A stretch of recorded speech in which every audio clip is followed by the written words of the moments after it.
Hey, what's up, you guys? It's me, Osmond Noble up here, and that's going to be the topic of this video, along with some other ramblings that I'll be doing. Play 360 games. I'm going to click on that real quick. We're not going to play the video. Yeah, your Xbox One will be compatible with 360 games, and yeah, today is June. I don't know when they put that announcement up there, but today is June 17th, where I'm at, 2015. And I'm the last person to really, you know, get advice from about gaming or whatever. Not that I don't know what I'm talking about. That's part of the reason I don't really know what I'm talking about. I do know what I'm talking about, but like I like I like the good and the bad. You know, like the three main genres that I like to stick with and that I collect for are the adventure genre, the RPG genre, and the shooter genre. Out of those three genres, I play. I play games that some people probably wouldn't even play. I let's play games that some people probably wouldn't even play. And I don't really like to follow. Well, not anymore. Like I'm not going to be buying an Xbox One and PS4. So in that regard, like if you wanted news about the latest systems, I'm probably the last guy to go to. I mean, I'll give my opinions about them, but I can't give you firsthand experience or firsthand opinions about them because I don't have any firsthand experience with the systems. But I mean, that has to be a spit in the face. Isn't that a spit in the face, sort of, to like people that own Xbox Ones? I mean, I don't get it, because I don't even know what to say. All I know is that like I called that. I didn't call that right there. That little backwards compatibility thing for the Xbox One. But I said, gee, it seems like the newest generation, the Xbox One and PS4, they seem to be relying very heavily on like the systems before it. Like the generations before it. Like I kind of got like a slither of an idea of that when I saw Battlefront. I was like, oh my gosh, Battlefront. I mean, where are the new games? I mean, I know there's new games coming, but it's like, like once I saw Battlefront, I was like, wow, okay, that's good for Battlefront, but I mean, are they going to do anything with Battlefront? Are they going to do anything with that system? I mean, with that game on the on the Xbox One that they couldn't do on the 360? I don't think so. I mean, because as far as like with Battlefront, the main thing I think it's going to be customization. There'll probably be multiplayer, and people are going to want to create their own stormtroopers, their own Star Wars characters. Well, if you look at games like Transformers, the multiplayer in Transformers is great. I bought it for single player. I played the multiplayer. You can create your own freaking Transformer. You look at Halo. You can create your own Master Chief.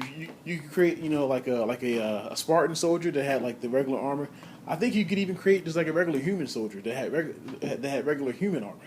I'm not even sure. And then you look at Warhammer. Warhammer's multiplayer.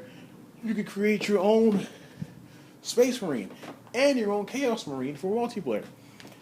And so I'm like, the biggest thing with Battlefront will probably be the customization. That and just playing online. People are going to want to customize the crap out of their characters.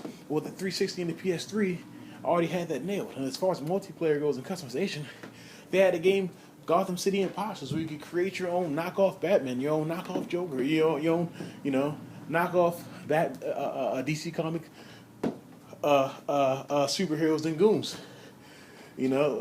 And so I was like, man, like it seems like they really seem to be dependent a lot on the previous like generations. What's going on? Then I don't know when, but like a long time ago, like a month ago, I saw something on GameInformer.com where they're bringing this back, Conquer Live and Reloaded. Probably not this one right here. It's going to be Conquer's Back Fur Day. but it's not going to have, like, as far as multiplayer, I don't think it's going to have this game's multiplayer, which is kind of like a military sort of thing. Not really military, but you have machine guns and you have assassins or whatever. And then when I see this, I'm like, wow, like they're really heavily dependent on the previous generation, and that's my whole thing. I'm like, how is this generation the best, or whatever, or how is it better, or at least how is it going to be better than the previous generations, when all it's doing is taking the previous generation's stuff and remaking it. Now, I know that they have more stuff. They have more. I'm pretty sure they have more original titles, coming out than they have of remakes. Huh?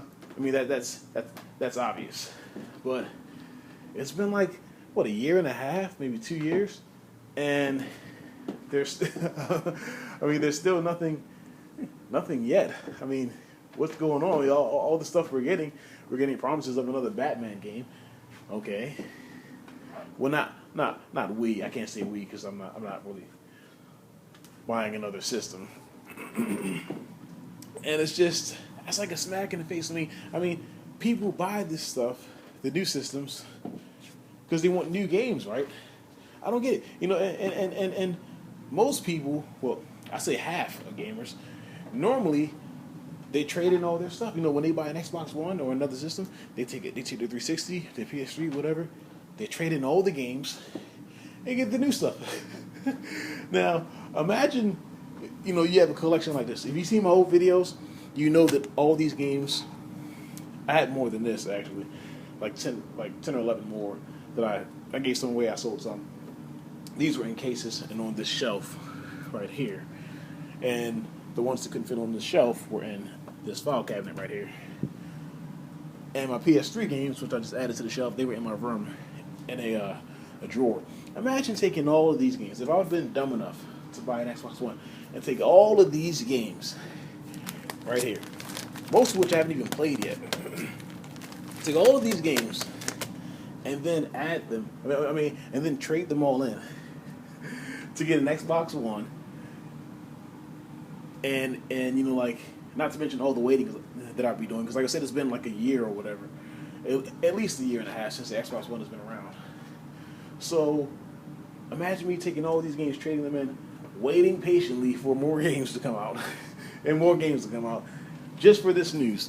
And I'm pretty sure this message is on the Xbox One's Xbox Live as well. It has to be. That'd be a spit in the face. After I traded in all of these games, now you're telling me that I can play them all on here? Why would I want to do that? Why? Why would I want to do that? I just don't. I don't understand the logic, and I'm glad that I'm not buying another system. Which leads me, to like my next point, and I'm at 8 minutes and 30 or 40 seconds now. I'm trying to make this quick. If not, I'll make it part 2. But it brings me to my next topic. In my opinion, I think people trade in their games too soon. No. People, they look to buy new systems too soon. There's nothing wrong with buying a new system, but there is something wrong with, spending 7 or 8 years or whatever, the whole lifetime of a system, collecting these games just to trade all of them in. And I'm not saying everybody does this, but I think at least half of the people do. Especially where I live, I think almost all the people do that. Trading all their games and their systems for the next system. That's what I don't understand. The thing I do understand is that they're looking for a new experience. Now, all right, I'm going to make another video. Hang on a second.